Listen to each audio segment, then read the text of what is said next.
Hello, everyone, and welcome into episode 105 of the Stomp the Bus Show. I'm your host, Mark Harris, and Colton. I think we're both still recovering from that BYU game the other day. What a time it was. Yeah. It best case scenario, truthfully, that day could not have gone any better. Um, Okay, you I'm know, gonna. The ending was not the best no, case no, scenario. I was literally about to mention that because this is why I actually, and this is just Okay, this is a crazy thing about I love me this take. watching games is like I am not a fan of blowouts. I'm really not. Like as much and truthfully, if it had not gone our way, I think I would have a completely different tone. Let me preface this by getting that out of the way off the top. I would But hope so. looking back on the last 5 minutes came off the clock and it took like 45 minutes of real time. But like the last whatever 5 minutes of that game and the intensity and like I felt like my heart was gonna stop. I felt I was hugging bar security guards. It was just absurd, man. And that experience for me, looking back on the end of that game and the joy that I felt when they picked that ball off, it's like sure, you would have been happy with a blowout. Obviously, like the No, end of the okay, game Colton. I'm comes. not talking about anything that led up into the pick. It was the how they tried to run out the clock. Oh, okay, okay. I That get what was, you're saying. yeah. That I was on edge the entire There's no. time, and I'm I, sorry. I Like know we're gonna. I agree. Let me put it this way. Like I would have rather there be a blowout. In fact, I think if ASU won the game by multiple scores, which it easily could have, by the way, Yeah, even if like with the Javen Robinson pick, they should have just they gave it to Scadaboo on the first play from first and goal, and then they just went backwards the other three, which was just that I no more of agree that, with. Kenny. No more. It That I agree with. I'm with you there. yeah. I think the management at the end of the game, and I figured that would be a big talking point anyway. So I don't want to get into that too much just yet. But Well, and it's all been said. We're yeah, recording on Tuesday. Like everyone, to the radio station's credit, like they really talked about that, and it was a big. I mean, it was a big. It was a. It kind of left a weird pall over the game because you were like, we came way too close to blowing that than it should have even been possible. But absolutely, man. anyway, And it was brutal. It was intense. I mean, 21-3 at half, and then 28-25 final, right? yep.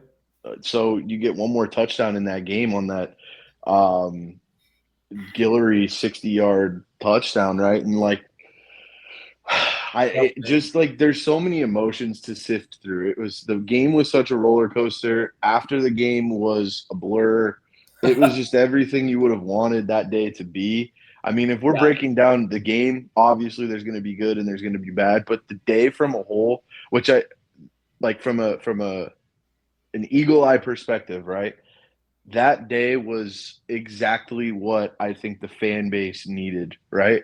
Like a Yeah. day like that where there's expectations and you win, you have a for all intents and purposes a control your own destiny scenario Right. with the one out of 167 play coming into the play, but whatever.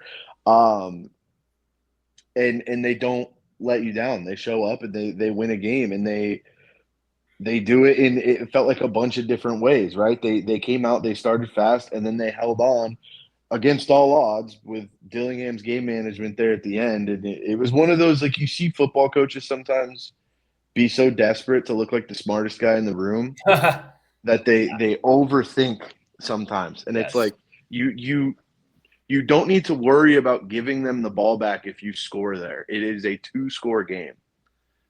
Yeah. Like there is no I get it, run the clock, whatever. But if you score a touchdown there, the game's over either way, Yeah. right? For the most part, I mean, it would take, I, it would have taken something far more miraculous to win in that scenario than the other way around. But either way, man, incredible day. Next Yes. Saturday is going to be an incredible day as well. Yes. The train keeps rolling. Again, I got to stop saying that. That's a Herm thing, but he can't. It was around before Herm, so It's an expression. yes, Yeah, no, it was a You're dead on accurate about like just the whole day and night, if we're being honest. Like Yeah. just there was just so much energy. Like you could feel it. It was just like pulsating throughout the city. Having a bunch of BYU fans there added to it, and just that it's kind of a big. It made it feel like a big game, and obviously it was a big game. The way ASU started out was awesome. I think like the highlight of the day, honestly, might be when Scattaboo signed that dude's some random YouTuber's ball, and I know it actually it led to BYU getting an easier field goal drive, all that, but I was just like, oh, that's just the coolest thing. Like that's just so freaking cool. Yeah, that was wild. And then, I mean, like, we'll get to some other stuff of how the game actually went down later, but the benefit in a weird way of the stupid, game management, clock management, decision making, or by Dillingham, and really, it's really trying to overthink it, because it's like I do understand like what the goal is on those plays, right? It is 100%. to throw. It is to literally like throw the ball up in the air so high that like it goes down, and when it just burns all that clock like a punt. No more, like no more. And remember, this gave Texas State another chance when they played at Texas State earlier in the year. It just, the difference is literally no one saw it unless you were in the stadium, because ESPN had to cut to Thursday Night Sports Center or whatever. But no more, Kenny, no more. Just like try to just give it to Scattaboo. And I know there's always the risk of a fumble. He didn't mention that at the post game, but I'm glad on Monday, for his Monday presser, he basically acknowledged like, yeah, that was a bad decision-making process. Right. But that self-awareness too is huge. Like you need that. There's not a lot of guys who are willing to admit when they're wrong like that, or when they needed to, reevaluate their process in those situations, right? And he did. He took ownership, which is awesome. Fortunately, it didn't cost them everything they've been working for in this situation, but he has the benefit of being able to workshop it a little more. And that's a situation, right? You try to practice everything, but you never know when you're going to be in a spot like that. I just think that he got too caught up in the numbers game there. Yes, and he's trying absolutely. to be like, do not give the ball back. But you go up 2 scores, it doesn't really matter at that point in the game with a minute. Well, and also like there's such an enormous difference between a Hail Mary and the whatever like lateraled around play. Like 100%. the lateraled around play. I've been watching football for, I don't know, 16, 17 years. And I've seen that play score like twice. And I think one of those, it was like, there was a penalty that should have been called that wasn't, or something. Like we've seen Hail Marys hit before. Like it's not the most crazy thing that could happen. We saw it in the NFL earlier this year. We've seen it. We saw the one that was BYU completed it, right? Right. But I want a little side tangent on like, oh my gosh, like BYU like there were some people like, oh, they almost blew it on the Hail Mary. It's like they blew it by letting them even have a Hail Mary. The Hail Mary itself, I watched that play, and I think it must have looked a lot different on TV based on how people reacted to it. I was in, the very tippy top row in section 310. And so I had literally like a bird's eye view of it. And you could just tell once he threw the ball, you could just tell like its crest or whatever. You could tell it wasn't going to make the end zone. Get far enough. And Right. also, it kind of looked like that on TV too, because we had 2 different vantage points, right? You were there. I was watching it in a bar. And I mean, the second the ball came out, it was like, okay, that's going to be well short. So yeah, I'm with you. It didn't really look like it had much of a shot from where I was watching either. But yeah, exactly. So it's just, anyway, it was stupid. The all of it went into it. But from your larger overarching point is That is a memorable game if you were there, if you were a student who rushed the field twice, if you if you were that one guy who snuck into the BYU injury shed or whatever, Oh my, like the injury tent. That was that was hilarious. crazy. Like that's the stuff that like there's going to be people 10 years from now who are now our age who are at that game and are like, oh, remember when we, snuck in or whatever, like we just ran on the field twice and I, got a fist bump from Jordan Tyson or whatever, whatever it is. Like, so like that is really cool. And like, now that the game is over, right? It is just a consequential win beyond the Big 12 race stuff. To go 6-0 at home is big. Yeah. To win, this is a big, like you have kind of 3 huge home wins this year. You have, I would put the Kansas win under that because it was a sellout, right? Yep. I would put Utah under that. Wasn't a sellout, but huge, enormous step to beat a team that clowned you the year before. And then this one against BYU. Yeah, and the way, man, after the last 2 weeks, that Kansas win is probably not only that, but given the fact that they've beaten BYU and Colorado, that head-to-head strength of opponent, that's been and Iowa State. They've beaten all the teams. They've beaten all the teams in the Big 12 championship. And that's why ASU has whatever it is, a 99.8% chance to get to the championship game if they win in Tucson. Yeah. Which is going to be on every man, I think maybe like the fact that I was going down to Mill and friends were coming into town and we were all going to watch it together hyped it up a little more for the BYU game. But the feeling that I have towards this U of A game is like it's right up there, and it's like you get to do it back-to-back weeks. Yeah. Go into the next biggest game in the last decade, right? Like every game gets bigger.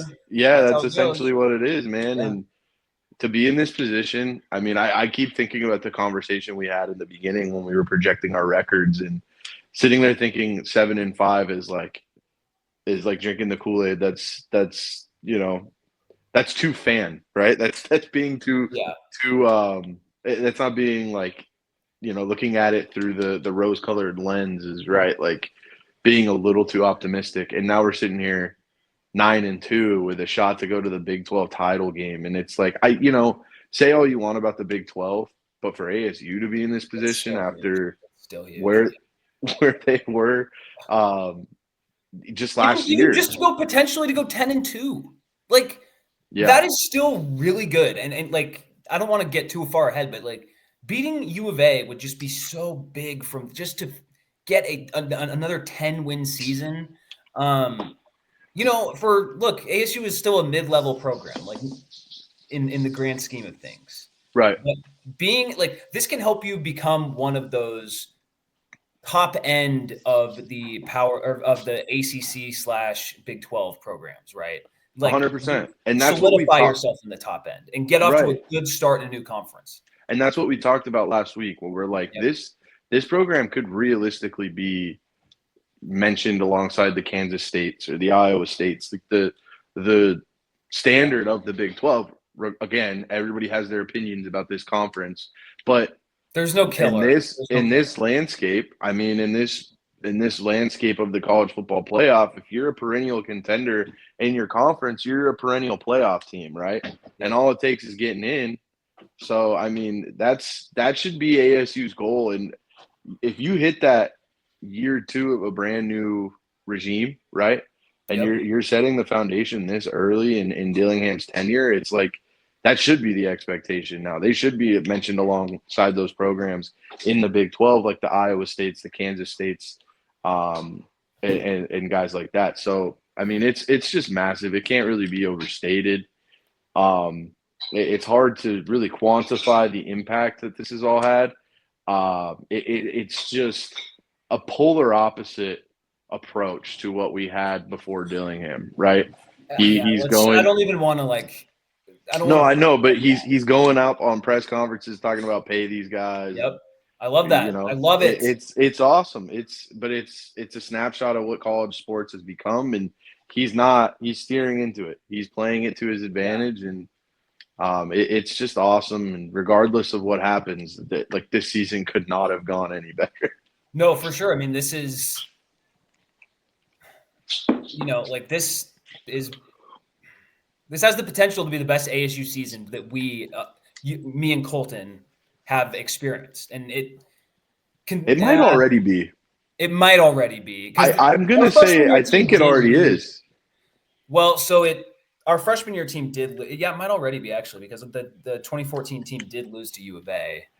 That year had some big moments too. Let's not forget. No, Like 100%. That Notre Dame game and seeing the six Jail next to Mary. ASU. Yeah, Jail Mary was incredible, but like Yeah. this we're talking Big 12 championship game with a Yes. shot to go to the college football Yes. playoff. The expanded field, whatever, I get it, but you have to consider all of those factors.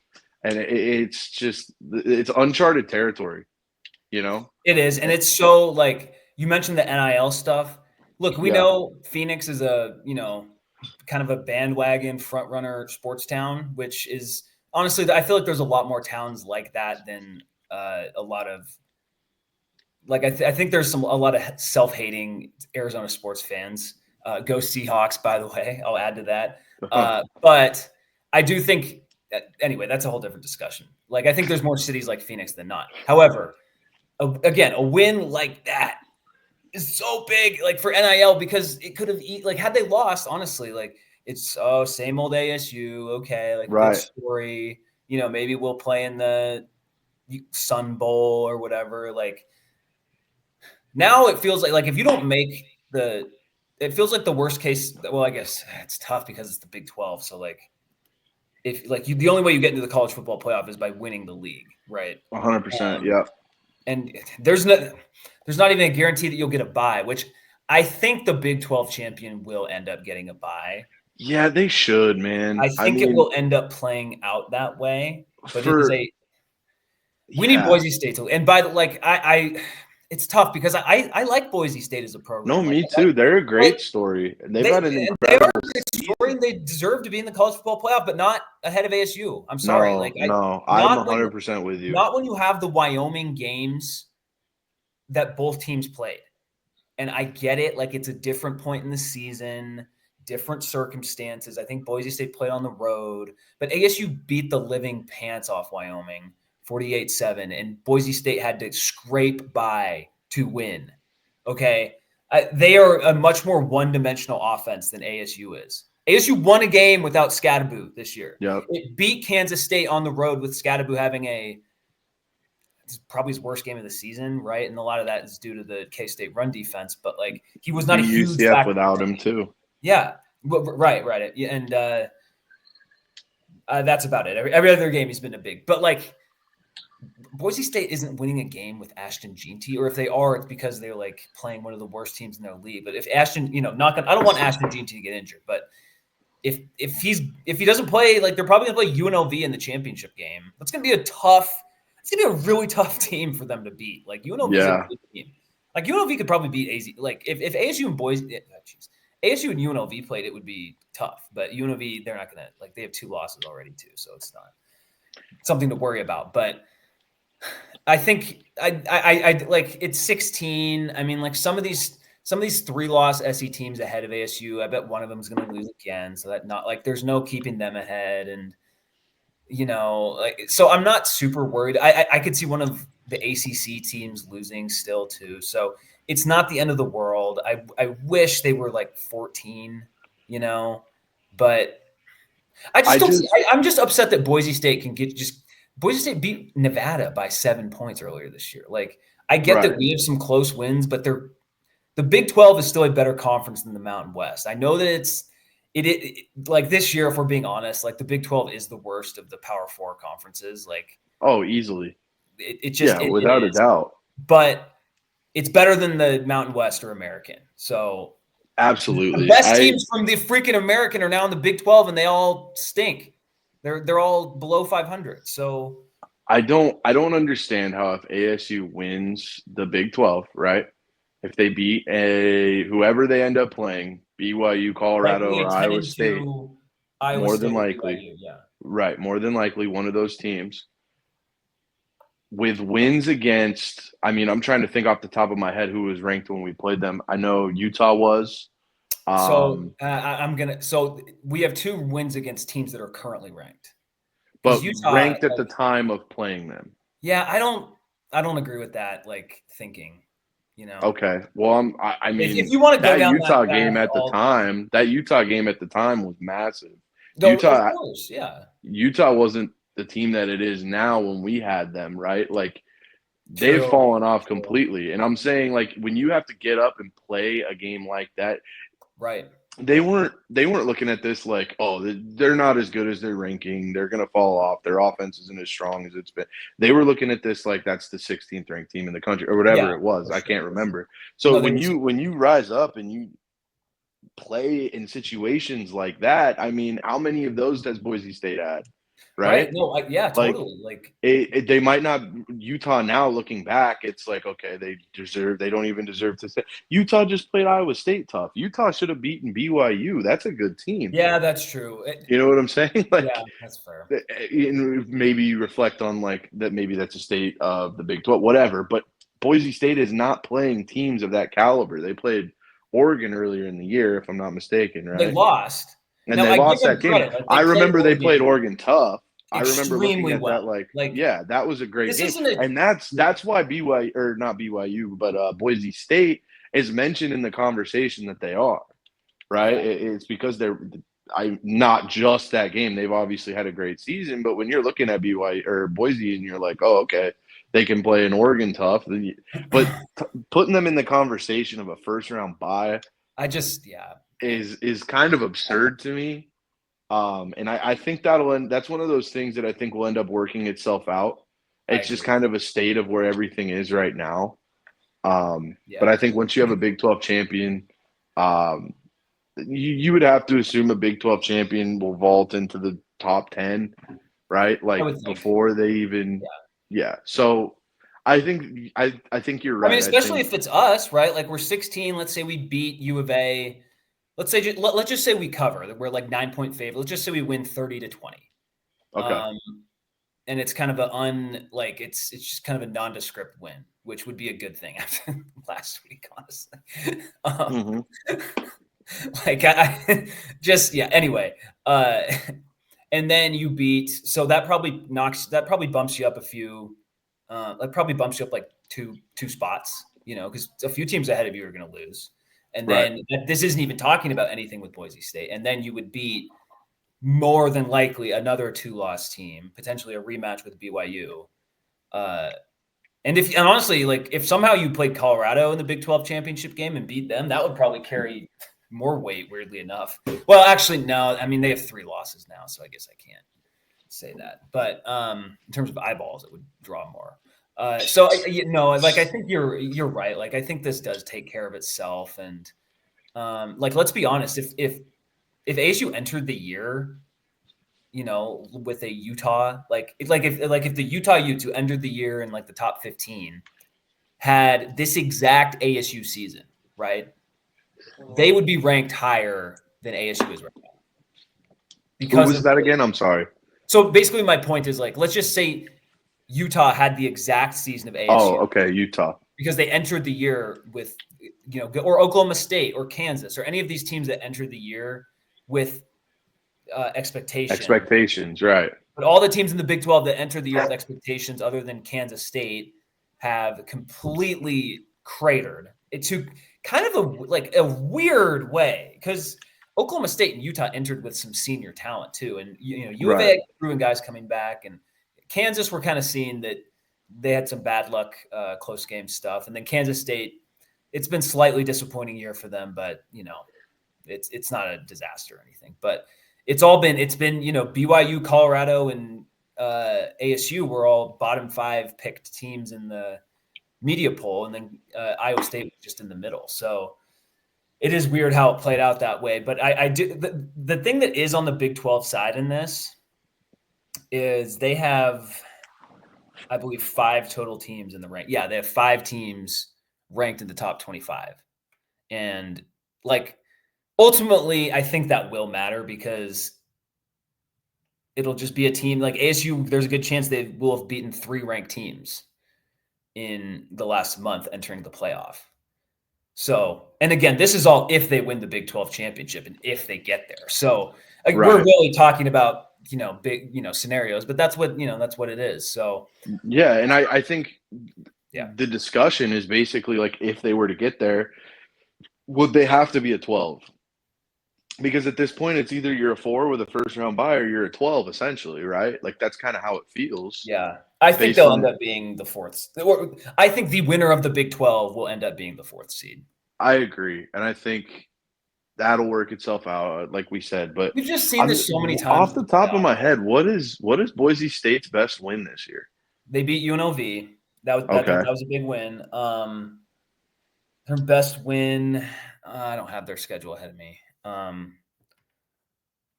I'm saying, like, I know they played Oregon. Who else do they play outside of the Mountain West? Yeah, no, I'm pulling up their schedule right now. Keep talking. Like, their non-con, I guess. But well, yeah, it was okay. I mean, they have a win. So they had a win over Washington State, but Washington State is no longer ranked. And they just lost to Oregon State, right? Yes. So, but I guess if we're applying that logic that we applied to ASU, or I guess that I was applying, I mean, I don't know. There's no scenario where you could convince me that Boise State is the stronger team than the Big 12 winner, whoever it ends up being. And hopefully the committee sees that too. But it's not just like, it's because Boise State they're not destroying these teams in the Mountain West. That's the thing. Like, I would be way more okay with Boise State being the 11th team in the country right now if they didn't have two of their last 3 wins are by 11 combined points over 2 Mountain West teams who will not go bowling.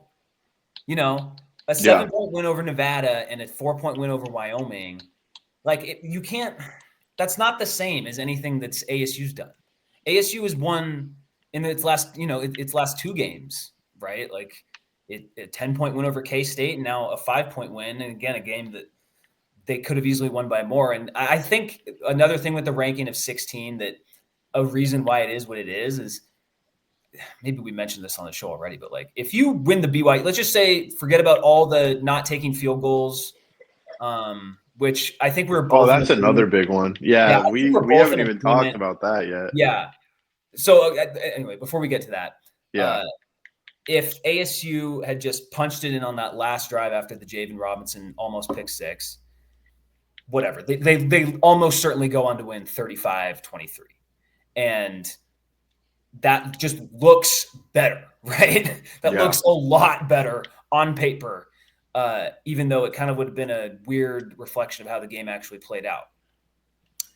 So I do think that, like, and there's probably someone in that committee room who is not incorrectly saying, this Dillingham coach done a good job, but that last sequence is sticking with people for better or worse. And and it's unfortunate that ASU stormed the field twice, because I feel like that makes it even more memorable. Like, I feel like that element of, the chaos of trying to get everybody off the field makes that so much more prominent in people's minds. And that's just going to highlight the missteps at the end of that game. Yes. So that's, I guess that's our take on the ranking. I mean, I saw a tweet from Ralph that I was like, oh, this is a great perspective. It's like, it's basically just a gif of some guys celebrating in relief. And it's like my reaction when ASU fans are whining about their ranking in the college football playoff in late November. It's like, this is so great to be in this spot. Like, perspective is important. For sure. And even 3 years ago with the last Jaden Daniels team, that was where you were hoping, like, oh, let's hope we can get to like 25 and just save some face. But that never happened at the end because they lost some dumb games.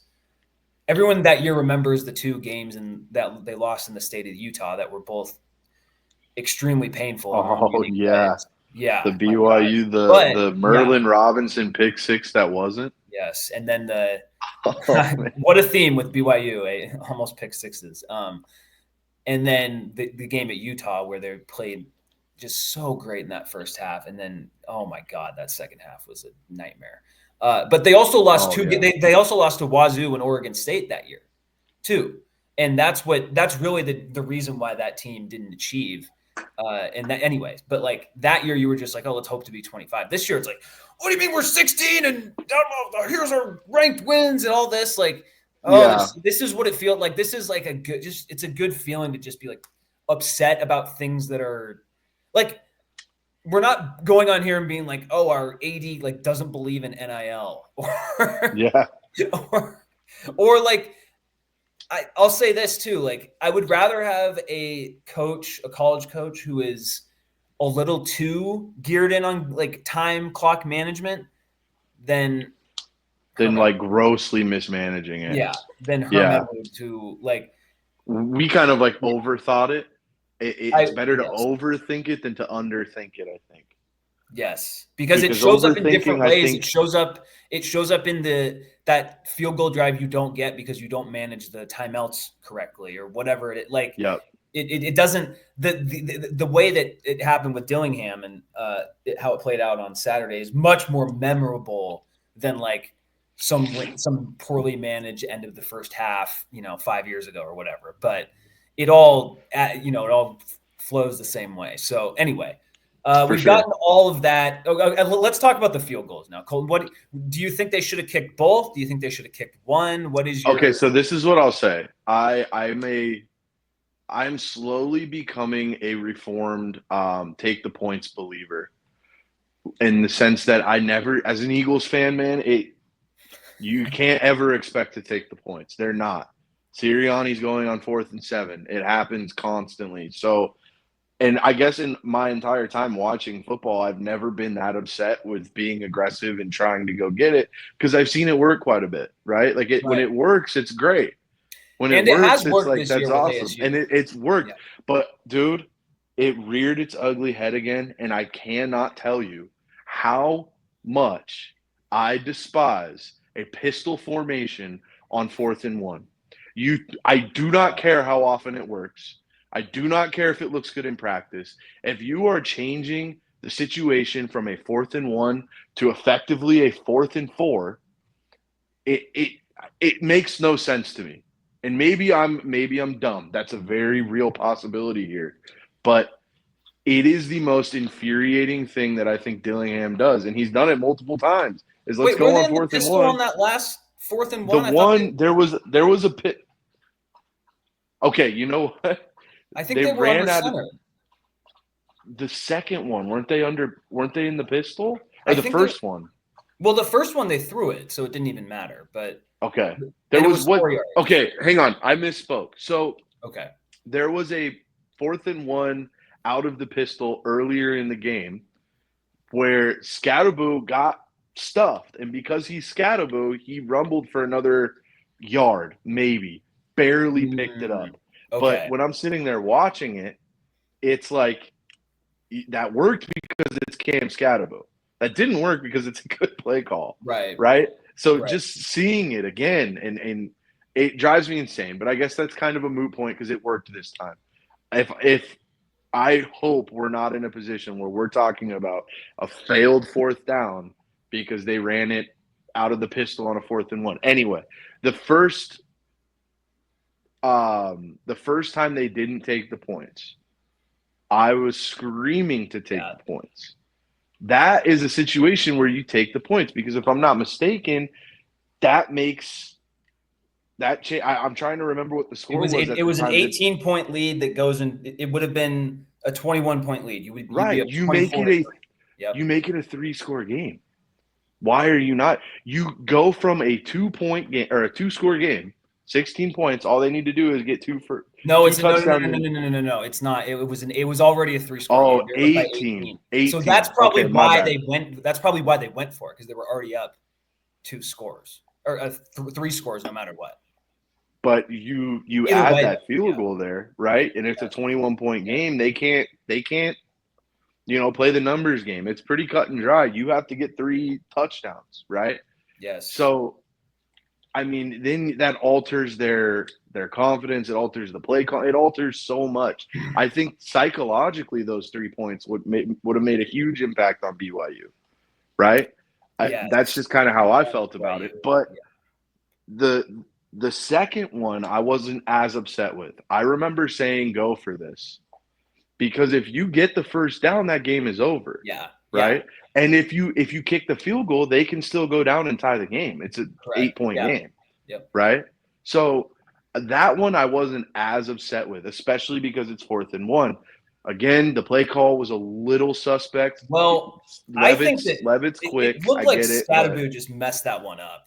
okay. And that could have been. That's what I've seen too, is maybe But Scadaboo went the so wrong direction and the play didn't come together the way it needed to, which is a distinct possibility. But I mean, that one I didn't hate as much. The first one was, I could not stand the first call. yeah, no. So in the moment, I was just like, just take these 3 points at the end, just because I had seen how the whole rest of the second half had gone and how much closer the score was at that point. And I was like, Totally. I wanted to be up by 8 points. Yeah.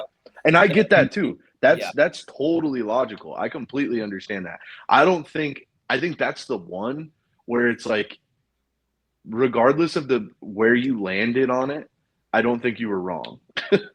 Like, right. You know what I'm saying? Right. Yes, I agree with that. Yeah. And that, like, the thing is, so it's a very muddied share of how it got messed up, because look, Scadaboo can handle it. It looked like he ran the wrong way. Right. Just based on the fact that Levitt had to, Levitt clearly, because Levitt would probably get the edge if it were and he kind of almost did. Right? Like, he almost did. Yeah, it looked like he almost picked that up. Yeah, I it mean, was just like the strength of the linebacker short, drove him back. No, yeah, totally. No, I don't think he picked it up at all. It wasn't close, yeah. But I'm saying, like, his momentum, watching that, it's like, oh, he might fall forward. He might. And then the linebacker just threw him back. But so Arroyo called the right play. Like, I think that they would have gotten it if it was executed right. But where the coaching staff failed is BYU would call the timeout on that play before one of the two teams had called a timeout. I think it was BYU. And as the coaching staff, like, you have to make sure that is like 100% locked in, set to go, you know? So, like, it falls on both the players and the coaches for that lack of execution. I think we agree on the 4th and 4, that one, like, you just have to kick it there. It sucks. That's the one where it sucks. Like, you don't want to kick it. Right. Especially because the play before, I mean, that might have been Levitt's best throw of the game. He dropped in a bucket to Mateer, who is a great, like, I don't want to criticize Mateer, but he dropped it. Like, it wasn't his best moment. On like a kind of a, I don't know what the play call is right now, but, like, the tight end was leaking across the back of the end zone and Levitt had rolled out the other way, kind of diverting the defense. But, like, you just have to kick it. You need to go. It's not even so much about, like, oh, it's still a 3-score lead or whatever. It's just like BYU was going to make a comeback of sorts, right? Right. It wasn't going to stay a blowout. Right. So just tack on the points. No matter what, it is going to be more difficult for them. And that also, now that I'm thinking about it, like, an 18-point game, that puts them in a situation where they have the luxury of going for 2. Yes. Because if they don't pick up a 2-point conversion, it's a 3-touchdown game, right? You know, the field goal wins it, but it's like, okay, we can go for 2. I'm talking about. Oh, you're still okay. Yeah. No, that's what I'm talking about too, because they would have gone up 21 if they kicked it, right? Yes.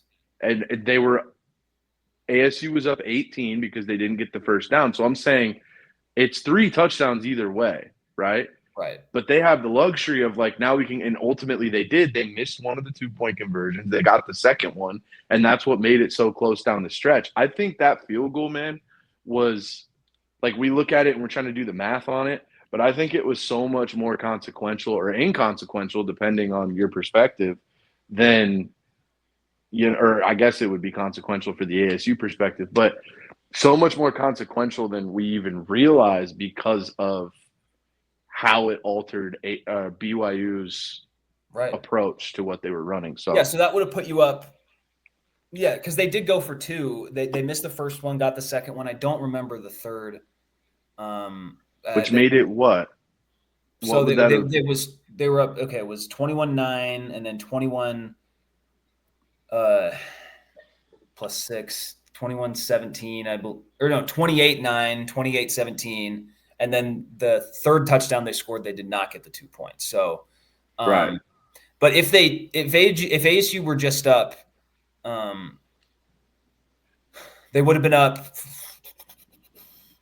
24-3, and then let's just say the by the way, a perfect play call to Guillory, Yeah. perfect, and like that play has not gotten enough run because obviously, like in the first half, it was Scattaboo and Jordan Tyson made a whole bunch of great plays in this game, obviously, like and they're getting their shine.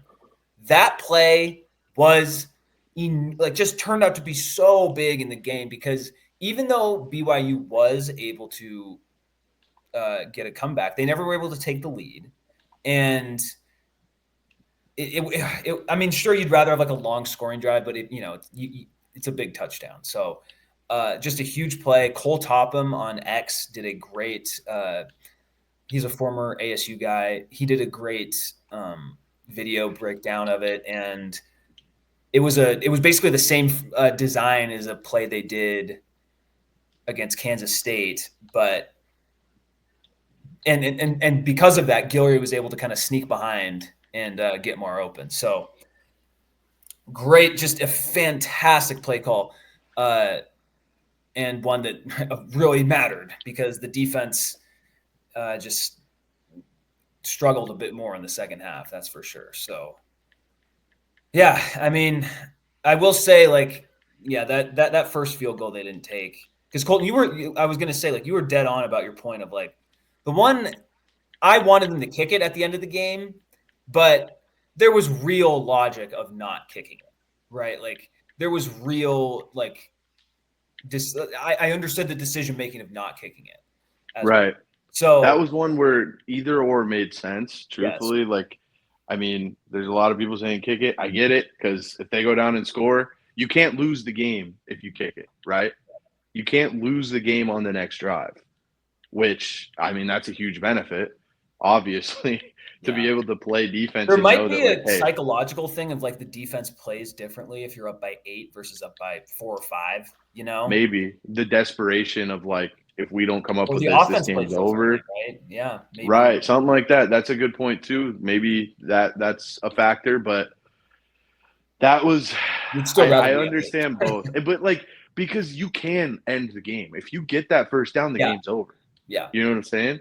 So like No, that's why we I agree on the first one was the real bad, like the worst yeah, decision. 100%. But I Um, again, this is a game where like Dillingham is not a guy who's going to bury his head in the sand and stand by his thought process and be like, just didn't right, work, but we made the right. right calls. We did this, we did that. He's self-aware. He's been vulnerable about like, hey, I didn't do what I needed to do in these situations, and I'm going to get better because of it. And it's like, 100%.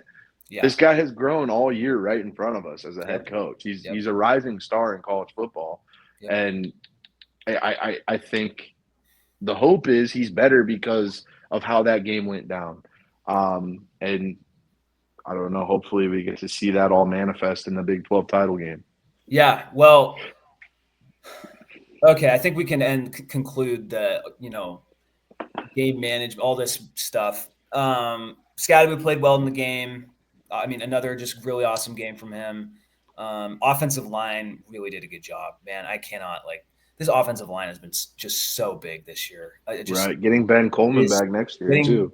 Yeah, I was going to bring that up later, but getting Ben Coleman back, I thought he was going to go to the NFL, and apparently, like he's the best PFF graded pass blocker of guards, which is an Yeah. incredibly important skill as a guard in the NFL, as Yeah. my Seahawks show on a weekly basis. Um, that's just so big. That's bigger than any recruit that would come in this year. Like we're being on, like he is a proven good offensive lineman. Like who's only going to get better. Who's like, yeah, exactly. And then you bring back Mateer, awesome, love it. Like he's been such an underrated star of this team, and it's unfortunate he 100%. wasn't able to catch that pass in the third quarter. But and then Watley as well, and he's one of those guys. Like the stats aren't crazy, but you kind of just notice him like he's just really good in like run defense. He was a big reason behind the first BYU 2-point conversion not converting. Mm-hmm. And that's a huge play, obviously. And he's just been a good guy to have on the team. Honestly, like I didn't expect much from him when he came here from Cincinnati, but he's been one of their better defensive linemen, right? So it's great to have him back as well. And all of these guys coming back, like especially when you again, I mean, make a pretty hefty investment into Arroyo and Ward. Right. And we were just talking about that, wanting to see that happen. Came to fruition. It seems like it's a run it back isn't the right phrasing, but like it seems like they're keeping everyone together and keep building. Yeah, something and there's like been that. yeah, and there's been zero indication or inclination of Levitt going elsewhere, right? And right, Tyson is. I don't think Tyson would leave, but he could, and like. It would suck. Don't get me wrong. Like it would suck, just like when it sucked when BJ Green left and Elijah Badger left. But here we are at 9-2. Like it's not. It wouldn't be the end of the world. Right. So it's just a good place to be, and the fact that you get these 2 coordinator extensions done almost certainly portends that a Dillingham extension will be coming down the pike. It just feels like, Dillingham is saying, "Hey, let's get everyone out. Like let's." Keep everyone in place. Take care of everyone else, right? And the NIL budget should be higher. Like I just can't see how it wouldn't be higher than it was this year, right? Like especially with all the partnerships and everything going on. Yes. It's the NIL element of this is so interesting, and how local businesses are all chipping into the collective and mingling with each other. I was hanging out with Niall from Devil's Liquor on Saturday night. He's got the Scatabo autograph on his sweatshirt, and he's awesome. In the collective and all of this stuff too. So it's everybody, man. Everyone's chipping in. Niall, I guess, is a big Sun Angel Collective guy. So that's awesome. That's awesome. Yeah. And honestly, like I don't know how much of like a diehard he is of ASU football, but it's good to have. He's actually like a big. I didn't realize it. Just hanging out with him after the game, like he's a big time supporter. Yeah, he's a big time like supporter of the program. I had no idea. So well, that's awesome. But that's what we talk about, like having a season like this and just generating so much buzz. It's great to have all this, man. Like it. I don't know. Like I don't want to talk like. I don't want to talk about like, oh, this is what it could lead to and all this. Like, I really am enjoying this season, and it is nice that it's like, okay, like this doesn't feel super fleeting. But being in the Big 12 helps too. It does. 100%. It feels like the start of something, kind of. Yes. Like it feels like an incredible first step.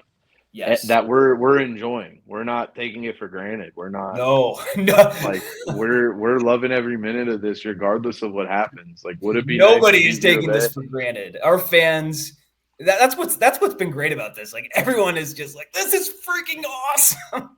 Yeah. I mean, like on Mill last, like I don't even remember all of it, but like it was just good vibes. Like everyone was just amped up. Like.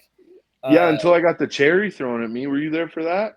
Dude, I might have been, but I don't even like. Yeah, I was getting bombed by people were just throwing cherries at me and Cole. Man, we were. Was it low key? Yeah, I left low key. I think I was at low key for like a half hour, and then I was just like, I need to go home. Like I saw you swaying.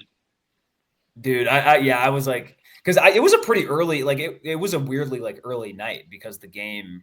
1:30, right? Yeah, and I'd been drinking all day. Like I was like, I'm not extending it anymore. Like, I get it. Spent enough money down there. So, anyway, So from a big picture perspective, we got everything locked in. I think Levitt had a good game. I don't know. He maybe missed like a throw or two. I think he definitely threw low on a guy in the fourth quarter at one point, and that was tough. But I don't recall. I don't think the interception was his fault either, I mean, right? that was that a just deflection? yeah. That's It what I was thought. Okay. it wasn't. It was similar to the Retzlaff interception. Yeah. The first one. So nothing there. I mean, and that's good. Like he just played well, and we're just talking about it as like, yeah, this is Sam Levitt. Like he's just a good quarterback, you know. Yep. Did you see his brothers? Oh yeah. Holy! I don't even know. I do not know all of the details behind this, but Down Levitt seems like an absolute character. An absolute character. I saw like the surface of it. Essentially, all that I saw was that he transferred from BYU to Utah State, and BYU fans weren't huge fans of that, so they had a lot to say. I saw on Twitter like, oh, like he was even good at BYU anyway, and then like he goes on to have like a 6-year NFL career. It's like, well, who cares if he played in the NFL for multiple seasons? Dude, if you make it to the NFL for multiple seasons, stats do not matter. No, absolutely. You played in the NFL, you were on a roster for multiple seasons. Dude, I don't care how many tackles. Like, I don't. Yeah, who cares? That's incredible. It's in the NFL. So I just, man, he was really going on. Like it was. And I think Levitt was, or Sam Levitt was in, like. I think he popped into the video, didn't he? Yeah, well, it was someone wearing sunglasses that looked like it would be Sam Levitt. So, man, something tells me that I don't know, maybe the Levitt family is not the most super practicing Mormons. But I mean, I could be completely wrong. I can only judge it off that video. I don't want to be too judgmental here, but. So anyway, but that was a fun little twist, and boy, it feels like we have a new rival. My God, yeah, the BYU fans, they hate us. They do not like us, and you know what? I love this. This is awesome. Yeah, like that's sweet. It's so much better to be this than being the like 8-4, like pat on the horn. Oh, good season, ASU. You guys are going to the Las Vegas Bowl, and you'll have a few draft picks, and you had one upset win. You know, like. No, I don't want to be the irrelevant, cool team. No, we're players. We're players, man. Yeah, dude. And I don't know. I think I kind of like it that some of these Big 12 fan bases aren't liking us this much. I'm like, well, yeah. I feel like you guys destroyed the Pac. I mean, they didn't destroy the Pac-12. Let me rephrase that. You guys were rooting on for the destruction of the Pac-12 gleefully, and now we're here. So. Anyway, it's just been that whole like, man, some of these BYU fans on social media are characters, that's for sure. Just, who do you like? Let's just say ASU makes the. Would you want to play them again or no? BYU? Yeah. Oof. Honestly, they don't scare me. No, they don't. They don't scare me very much. They want to talk about the second half and all of that, and it's like fine, but you look at it and it's dude. Our coach left 6 points on the board. Yeah, it's a couple Dillingham decisions away from not being close. Decisions that he likely doesn't make again. So like, they want to talk about getting it back and all that stuff, and it's like, sure, go for it. I mean, you also have to consider that game was 21-3 at half. Like, how much was not human nature come into play? Like. The squib kick. I don't think that wasn't an onside kick. That was a squib that just happened to bounce off the guy. Yeah, no, I agree. There's no way they're calling a onside kick there. But ASU destroyed them in the first half. Like that was. I'm sorry. Like when you get ran on like that, and the final rushing stats don't tell the full story because of Levitt's. Going backwards, like losing 40 yards rushing, and they did like I'll give them credit. They did corral Scadaboo like better in the second half, but it wasn't. ASU still that final drive where they mess up on 4th and 1 in the red zone. Like that was a long drive that ASU like chunked together to get down the field to Right. ice the No, game. BYU's defense wasn't stopping much. It was a lot of like this game looks a whole lot different if Dillingham Yeah, makes a couple different decisions, or if Cam Scadaboo knows the play call. Like right. they don't scare me very much. I know they're gonna talk a lot about the second half of that game and the score differential in the second half and all of those things, but I mean 21-3 in the first half, that's all it really took. Like ultimately, This is why you build um, big leads. Like right. There's nothing wrong with starting like that. a I lot of mean, this I you relate to obviously want to keep the foot on the gas pedal, but yeah. I mean, man, they don't scare me very much. And my thing too is like we're not looking at a team that was projected to finish first in the Big That's 12. true. They're Yeah. they're coming in right where we were, right, Basically, exceeding yeah. expectations, and we're still moving. We're still chugging. They've stalled a little bit, so Yeah. I'm looking at two teams heading in opposite directions. I would be more afraid of Iowa State than I would be of them. I do because I think Iowa State's quarterback is better. I think their defense might be a bit worse at this point. But they're Iowa I think they State. just Oh, if you give up 28 points to Utah, then well, I think that's all I Utah need had to know. I think Utah might have had a like a return in there. So I don't know if it was 28. I I mean, didn't look at the box 21 scores. points to Utah, No, man. exactly. If you Like, give up more than 10 points to Utah right now, that's bad. yeah. And well, I think they have some like a rash of linebacker injuries, which maybe that is the team you want to play if you're Yeah. ASU and you have Scattaboo. But Like, that's even that, I such a don't good know. point too though. Is like we're sitting here and we're not looking at this as like, oh, we have to catch the right team to win. I feel like No, we're no, the no, no. favorite Yeah, regardless of who we play. I think we're the best team in the Big 12 right now. it does. It feels like it. It really does feel like it. Yeah. Especially, and here's the other thing. I think I saw an interview with Cartman in the last few days, or maybe he tweeted it, but it is so. He was saying how this is the most improved an ASU team has gotten in the season since he's covered it. And I mean, I can't talk about, all the time that, go back and compare it to other teams, but like, it's clear this team has improved. The team that is in late November is much better than the team like that beat Mississippi State, right? Oh, for sure. This team That's is that's better. such a great point. And I mean Chris has covered the team for a long time, and that's such an underrated element of this too, I think, is the improvements and the growth not only the players have made, but the coaching staff has made and Yeah, everybody else has made, the whole program has made along the way.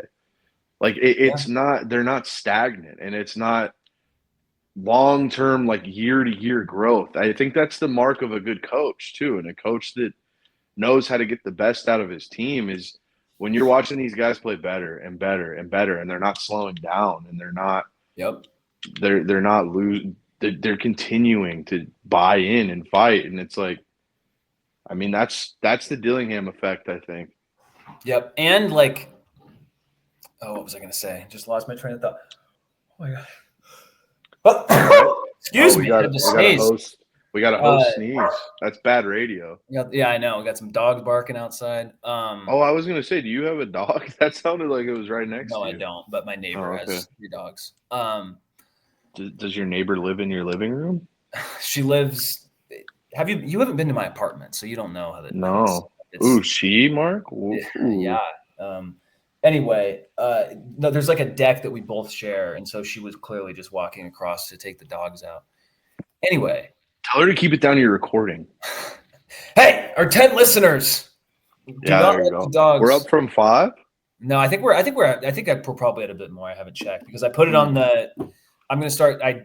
Putting it on the ASU. There's like a fan Facebook page that I was unaware of because I don't go on Facebook that often, and then I saw it. I was like, oh, I guess this is a probably good way. So if we have any new listeners, hello, thank you for sitting with us as we talk through this game. Maybe we send it to Niall.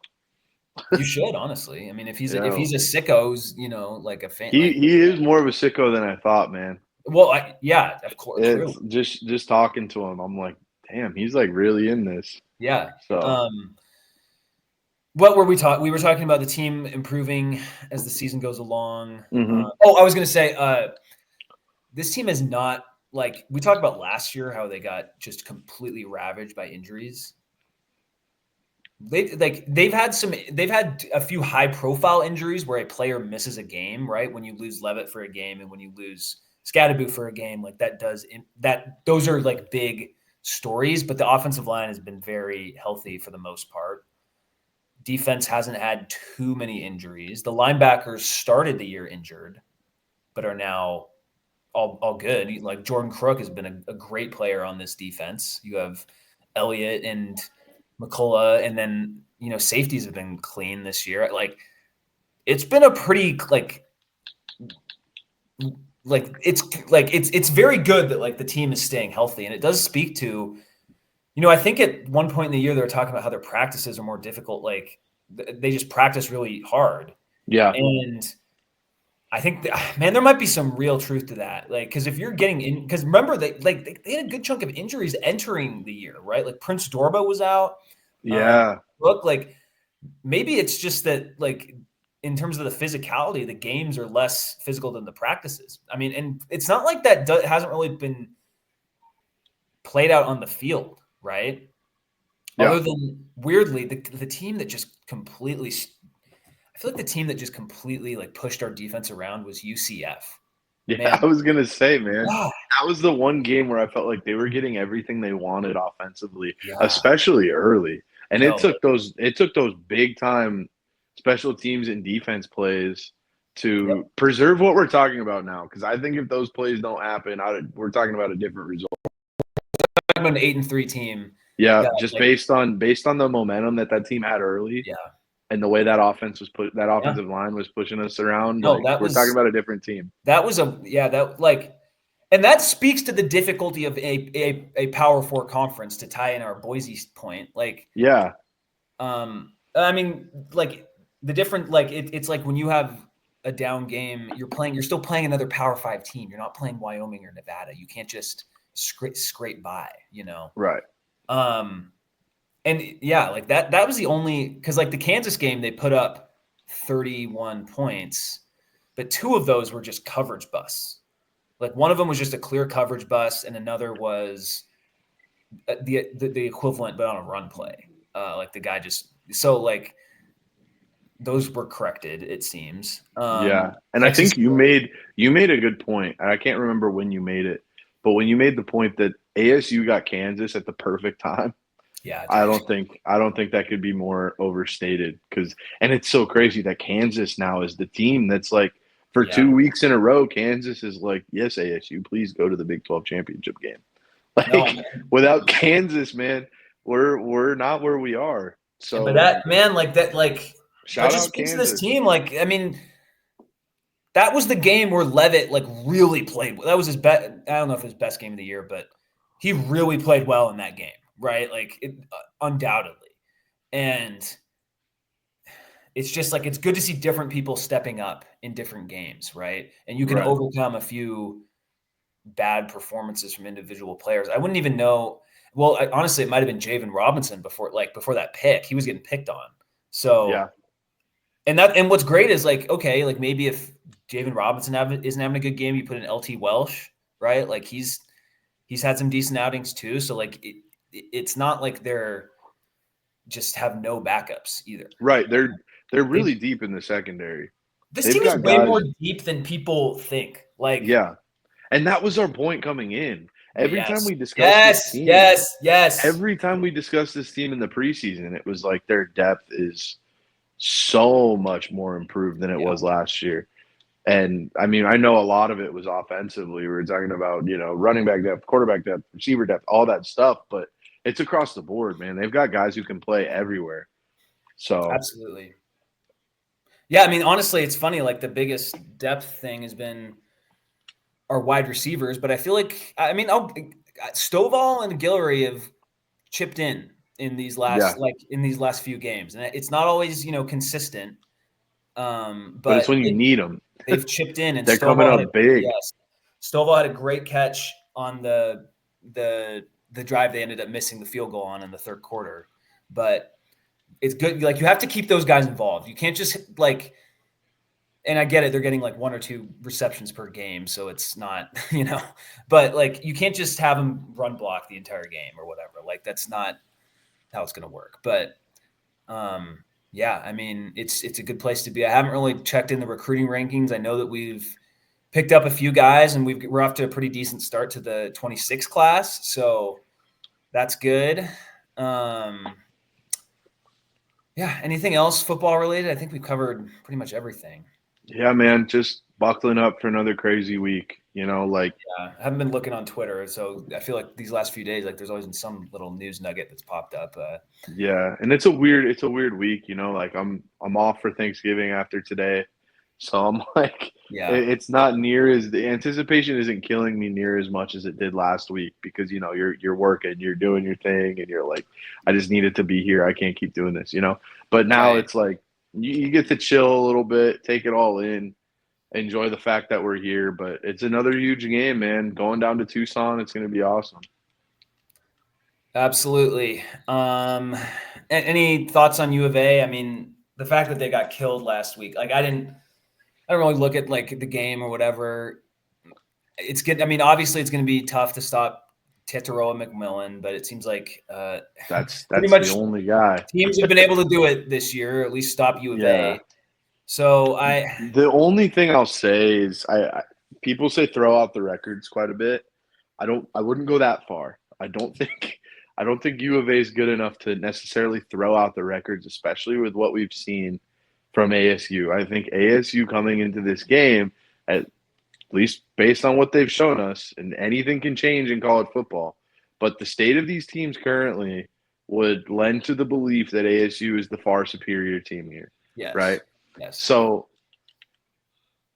I think the only thing that I'm like, okay, is the fact that U of A is not going to a bowl game, right? mm-hmm. This is Fafita's not opting out. McMillan's not Right. opting. McMillan is a top 10 pick, He and wasn't going to opt out.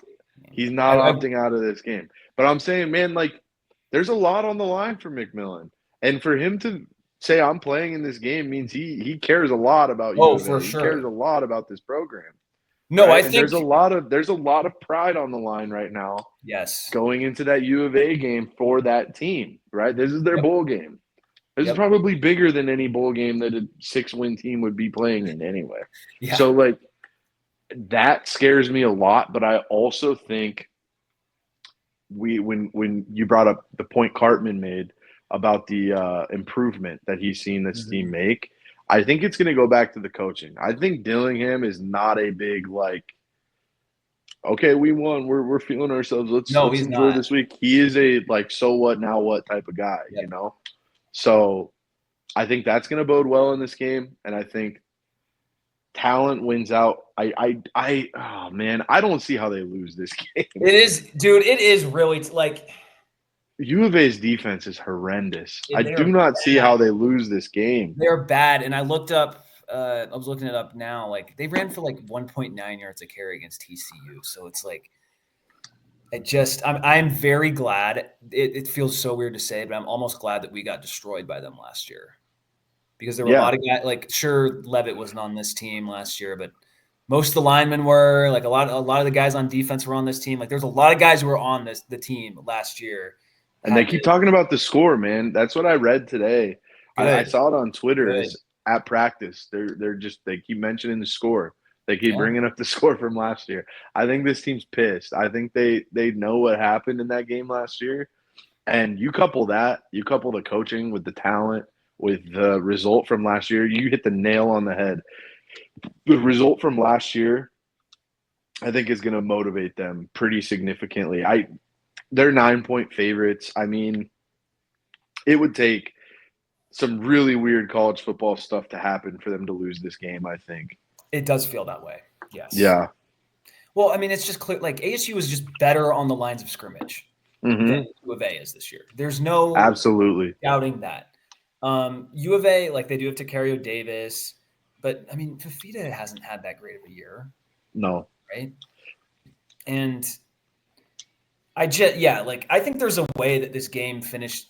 Well, like look, there is a way. Like ASU could absolutely lose this game. It's a rivalry game. It's I'm not going into this thinking there's no way they. Oh, I don't know. lose. Yeah, Yeah, no, neither of us. totally. Yeah. No, I think you and I are both recognizing like the Territorial Cup is a full-blown rivalry game. These teams do not like each other, and these teams are playing, especially in U of A's case, the fact.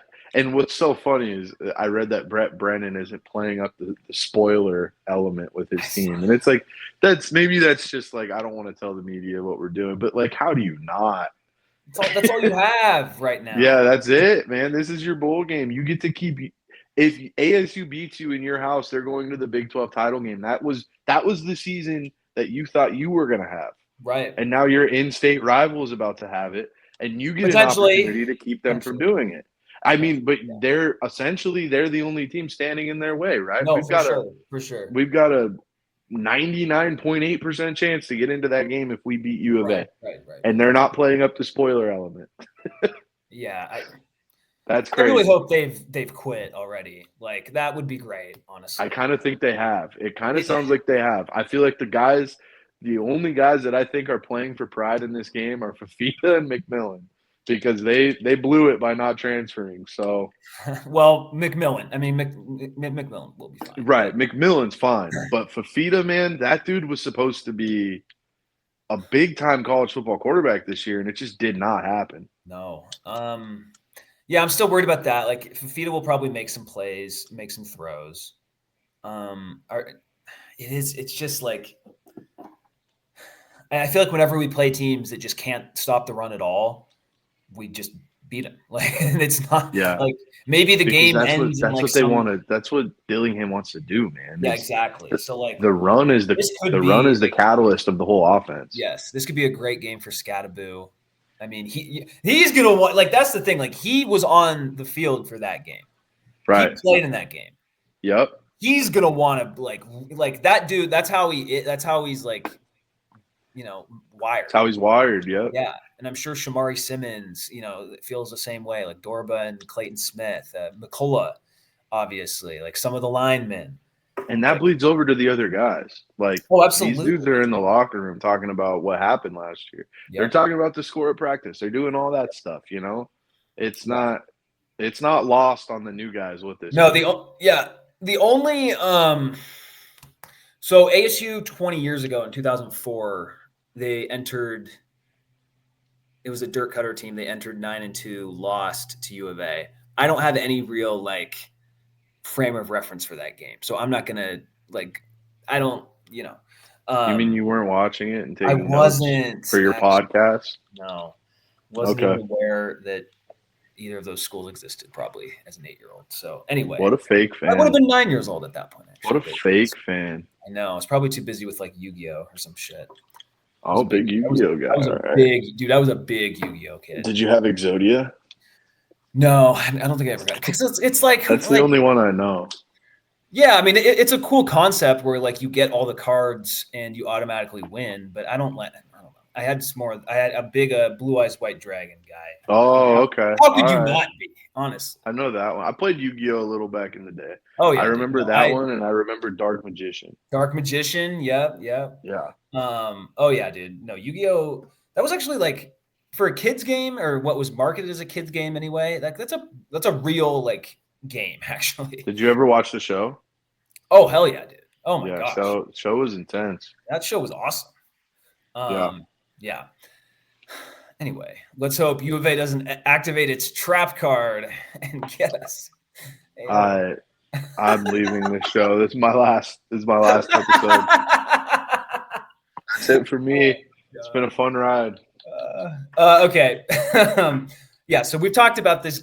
My point was, in the times that in our run of following this Territorial Cup game, there's really only been one surprise or one huge upset, and that would be our junior year. That was an ASU team that had lost 6 straight games going into that one. Was that the big comeback? If I remember, no, that wasn't the comeback. That was the okay. That was the game where they didn't pass in the second half. Oh, Passed I twice. covered that game. Yeah, I dude. completely forgot about that. No, I They wrote a did not column that attempt to pass like in the second half. they should have fired Graham after that game. Anyway, Yeah, that that was was insane. but the reason why that was an upset is because the U of A team, I don't know what the spread was, but in terms of the records, it was a bad U of A team. But it's like, well, it was an ASU team that clearly like had lost 6 in a row, like wasn't the vibes were not great, obviously. So little different scenario this time. All the other games, 2014, that was 2 good teams. U of A won. 15, ASU was average. U of A was bad. ASU won.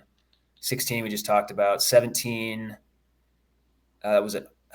Again, I think that was just ASU. Yeah, no, that was like an average ASU team beat a decent or bad U of A team, and then you have then you have U of A just gets so bad that like you can't even really judge it almost. And then you have their kind of resurgence with Fish. And then this is weird because it's like you do have some talented guys who we have to acknowledge. Like we have to acknowledge T-Mac. Yeah. Takario Davis, their corner. Like we have to acknowledge him. Like these are good players. But the team is just not good. They've gotten blown out in a bunch of games, and their defense, like they've gotten just killed in a lot of these games. So it's hard to just be like, oh, like yeah, it could happen. It's like I just feel like if ASU just plays its normal game, then they match up very well. Yeah. It's not apparently everyone in the Big 12 matches up well with them, other than Houston.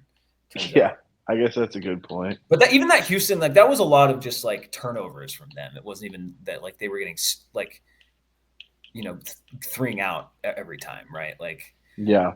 So anyway, score predictions for this one, Colton. What do you got? Give me ASU 41. Ooh. U of A. Oh, dude, this is not going to be close. U of A 17. Okay. I'll go 37-20 ASU.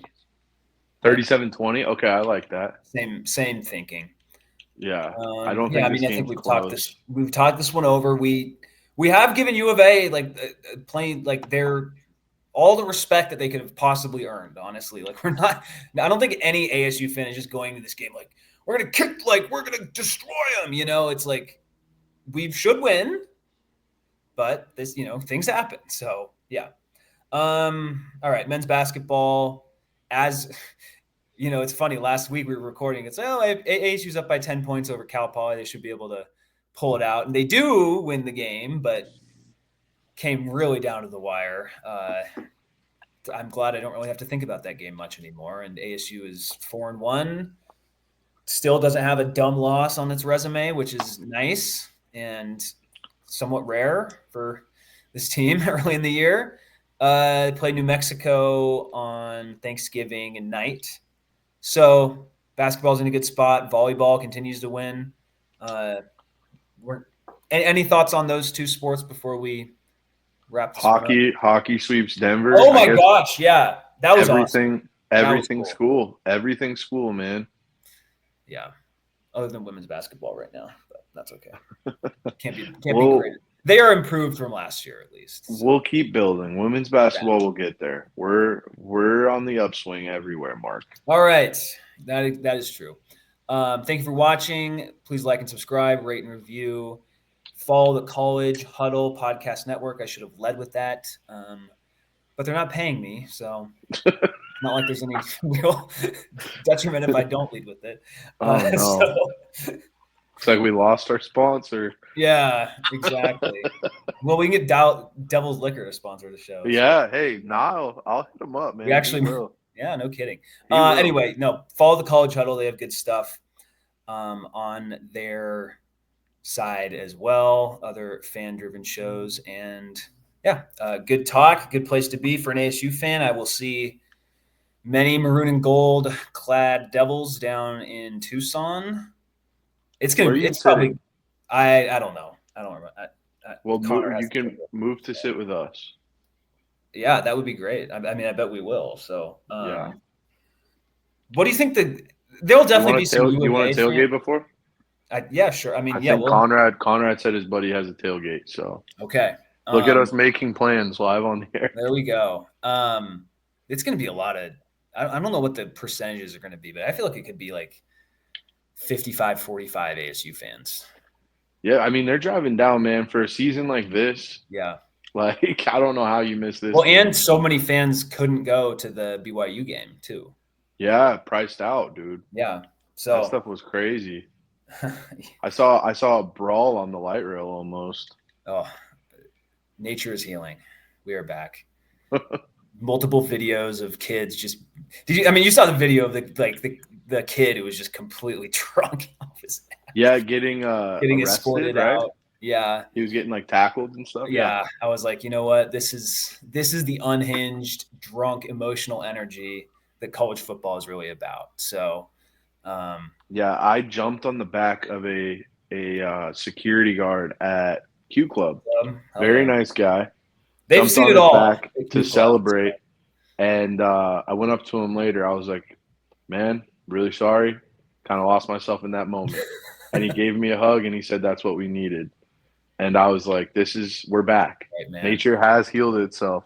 The That's bouncers are on our side and everything is the way that it should be. I couldn't end it any better than that. Please like and subscribe, rate and review. And as always, go Devils. Let's get back to Cup.